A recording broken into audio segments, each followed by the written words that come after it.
Hello everyone, welcome to the No Mind Station. I don't even know what I'm going to talk about, but I'm cooking some breakfast at lunchtime, and I feel like sharing some of the thoughts in my mind, so here we are. Topic is, there we go. The topic is non-attachment, and what is non-attachment? Because non-attachment has a lot to do with enlightenment. Now, for me, I kind of went in the opposite direction. I guess you could say I focused on non-attachment to the mind, because all attachments arise from the mind.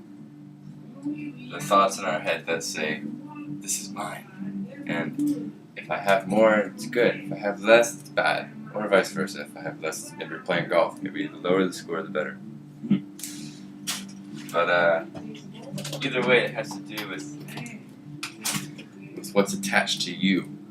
And also with attachment comes identification. Identification not only with objects, but of course with relationships, with passions and hobbies. We identify with these things as being us. And it's not necessarily a bad thing. You can look at it like training wheels. Like it's good because it gets us moving towards, it has the possibility of allowing us to move closer to our higher selves, our highest possibility of who we could be. Yet, at the same time, at some point you have to take off those training wheels, and you have to be brave enough to ride with just the two wheels, right? And, of course, this is metaphorical, but it's talking about using attachments as stepping stones, but then not being but the problem is we get too comfortable with our stepping stones. And we don't step to the next one and the next one, right? So, and it's fine to have a passion. It's fine to have something you really strive towards, but to not be attached so much that if you lose it, you lose yourself, right? Because in that case, you were just misidentifying who you were. And you can know whether you have a strong attachment by the permanence of it. Because anything that you're identified with that is impermanent is not you, right? And that's tricky because pretty much everything in our reality is impermanent. You think the most permanent looking things like this frying pan here, I mean it's metal, it's hard, right now it's super hot, it's some eggs, but it seems very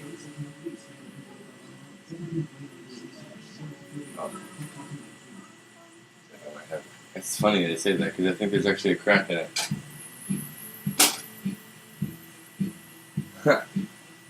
So it's very impermanent. I guess we need a new one. But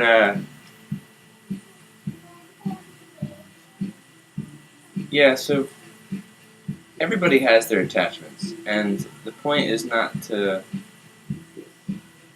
be embarrassed or to hide from your attachments. The point is to just bring them into your awareness. The ones that are really ingrained in you are the ones you don't even realize are there. Those are the ones you have to watch out for, because those are in your unconscious level. Why? You're not conscious of it. Therefore, it's riding under your radar of awareness, and that's unconscious. There's nothing personal. There's nothing negative. You didn't do anything wrong.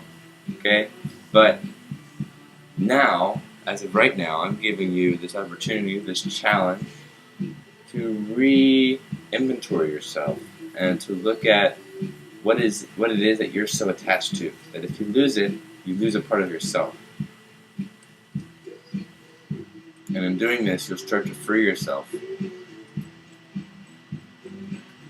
And things come and go, money, possessions. I mean, start with the easier ones. The easier ones are like possessions, right? Because let's start with something. Let's see, something I'm attached to.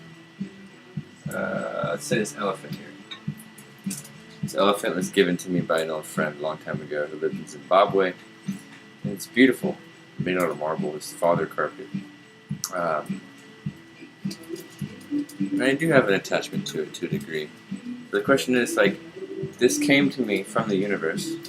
Now can it go back out into the universe? Screensaver came out.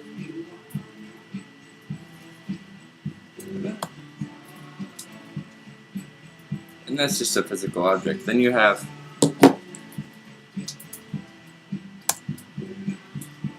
the more tricky one is relationships.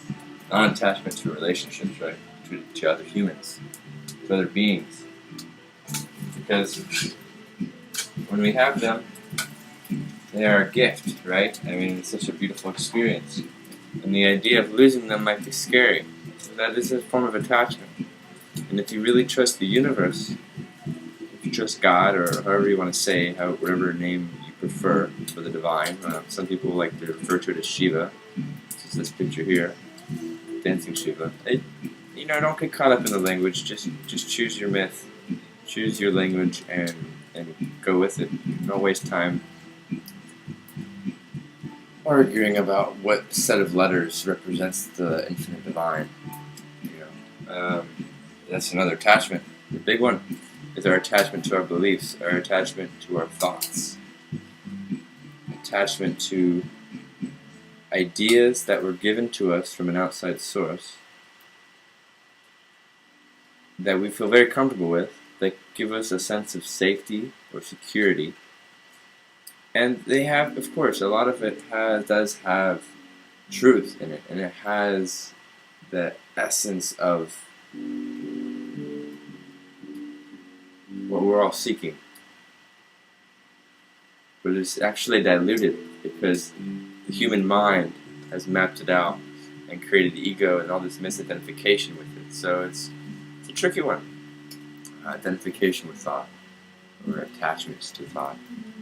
Now, the shortcut to non-attachment is that all attachment is derived in the mind. Every last attachment, because it's always a thought that leads you to that attachment to this, right? This elephant here. It, in and of itself, it's beautiful, and you could tell it was carved with presence, and yet I'm not attached to it until I start remembering how it relates to me.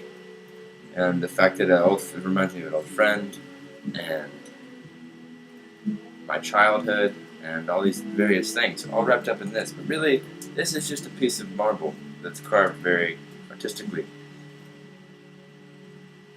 It's the memories, it's the thoughts, it's the whole picture, that's all experienced in the mind. The mind is what creates the attachment to that, okay? And so if you, instead of focusing on trying to detach yourself from all these objects, focus on the source of the situation. And the source of the situation is the thoughts that are creating the attachment, that are creating that bridge of identification, right? And when you focus on that, you start to realize you are not your thoughts. And that's the great liberation. You're not the mind. The mind is a byproduct of nature, a byproduct of time and conditioning, given to you from birth and over again through all the various influences, especially nowadays with technology and television and entertainment and all that. But yes, so practice finding some non-attachments. Special guest Riley here. And just remember, the best thing you can do for this is to bring it into your awareness. That's really the only thing you have to do. Until next time, much love.